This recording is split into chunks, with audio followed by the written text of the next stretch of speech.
So this is genuinely something I thought too. I thought that there was like a priority list because I was told about one. You know, disabled people, older people, they're all a priority. And after I told them numerous times that my kids are still palsy grade 5 and they needed sleep systems and they needed electric to charge up some of their equipment that they use, they kept telling me they were going to do something. I was on the phone God knows how many times, somebody telling me that they were going to reset my electric box, put credit on it and I'd have electric within 4 hours. I didn't. Somebody else telling me that it needed to be reset over the phone and then I'd get electric that day. I didn't. Then somebody else telling me, well, there was a lot of phone calls since then of people hanging up on me because they pretended not to hear me. It got to nearly 5 o'clock after being on hold for 40 minutes, and because it was nearly 5 o'clock, I got hung up on. There was just so many bloody phone calls, one of which I rang yesterday and they told me someone was getting sent out. It got to 3 o'clock. I rang up for an update and be like, look, when are they coming? Because I can't stay in a house all day with no electric.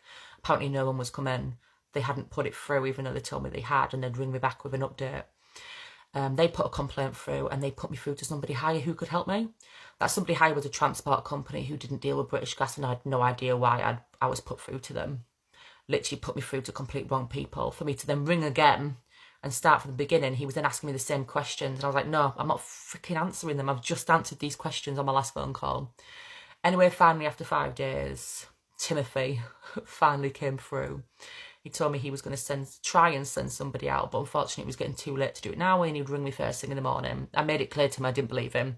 I asked for his name and told him I'd make a complaint if he didn't ring me. 1 minute to 9, he finally rung me and told me somebody would be at my house between 10 and 12. It literally got to like 10 to 12 and nobody was there. So I thought, oh, it's getting to the weekend, I'm fucked. But finally someone actually did turn up and he told me it was an hour job. After 2 hours, he was still there and I was feeling a bit shit, like I'm not going to have electric. But after 2.5 hours, finally got electric. 5 days of ringing, 5 days of literally begging on the phone, like, please, my kids are disabled, help me. And it took threatening with a complaint to help. Literally, my bills have been doubled in this new house. You would expect them to put that through to training, wouldn't you? Training the staff, instead of just pocketing it in and fucking you over. And I guarantee I still pay for these 5 days that I've not even had.